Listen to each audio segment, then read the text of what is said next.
மக்களே, நம்ம இன்றைக்கி என்ன பார்க்க போகிறோம்னு கேட்டிங்கன்னா மாங்காய் சாதம், ஒட்டு மாங்காய் சாதம் தான் பார்க்க போகிறோம். இது எங்கள் கொள்ளையில் காய்ச்ச மாங்காய். இப்போ மாங்காய் சீசன் இல்லையா, அதனால நான் மாங்காய் சாதம் செய்ய போகிறேன். அதுக்கு ஒரு ஸ்பூன்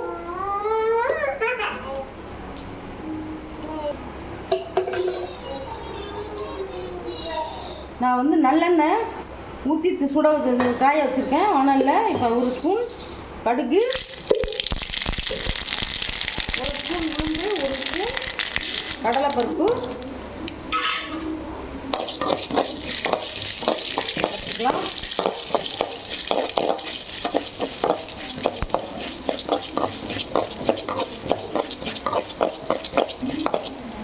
பொன்னரமாக இருக்கும்.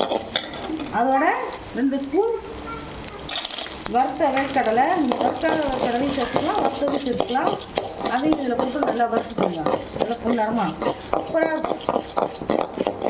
எப்படி வேறுபடுத்துது இந்த வாசனை, ஃப்ளேவர் எப்படி எடுத்து தருங்க. அடுத்தது ஒரு பச்சை மிளகாய், ஒரு குத்து கருவேப்பிலை,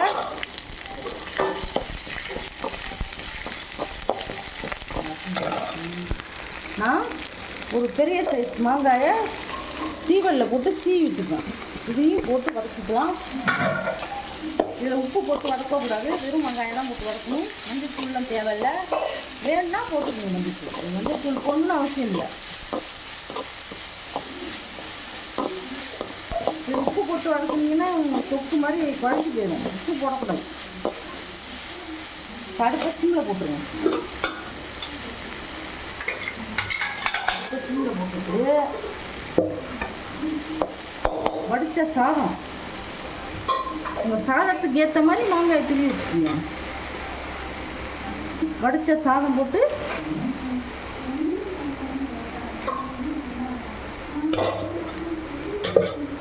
நான் 200 கிராம் அரிசி வடித்து வச்சுருக்கேன். இந்த மாங்காய்க்கு மாங்காய் 200 கிராம் இருக்கும்.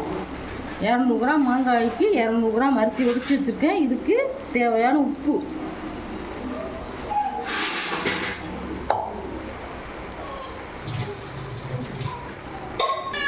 நான் சாதம் போட்டேன், உப்பு போட்டேன். இதுக்கு லைட்டாக 1 டீஸ்பூன் நெய், நான் ஊத்துப்புளி வெண்ணெய் தான் உருக்கி வச்சுருக்கேன்.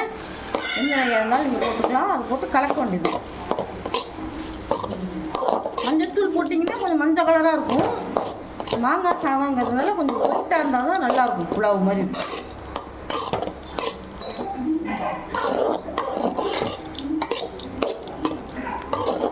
எவ்வளோ அருமையாக இருக்குங்க, வாசனையே சாப்பிடணும் போல இருக்கு. அது புளிப்பு மாங்காவிலலாம் மாங்காய் சாதம் செஞ்சால் நல்லா இருக்காது. சேலத்து மாங்காய் நல்லாயிருக்கும். சேலத்து மாங்காய் வந்து இன்னும் சூப்பராக இருக்கும். இது எங்கள் வீட்டில் காய்ச்சது தான், அவ்வளோவா புளிப்பு இருக்காது. அதனால தான் நான் செய்கிறேன். புளிப்பு மாங்காய்லாம் செய்ய மாட்டேன். இப்போ அடுப்பு ஆஃப் பண்ணிடுறேன். இப்போ பாருங்கள், நம்ம மாங்காய் சாதம் ரெடி ஆகிடுச்சு. இந்த ரெசிபி உங்களுக்கு பிடிச்சிருந்ததுன்னா அது மாதிரி நீங்களும் செஞ்சு பாருங்கள். சாப்பிட்டு பார்த்துட்டு எனக்கு கமெண்ட் பண்ணுங்கள். தேங்க்யூ, பாய்.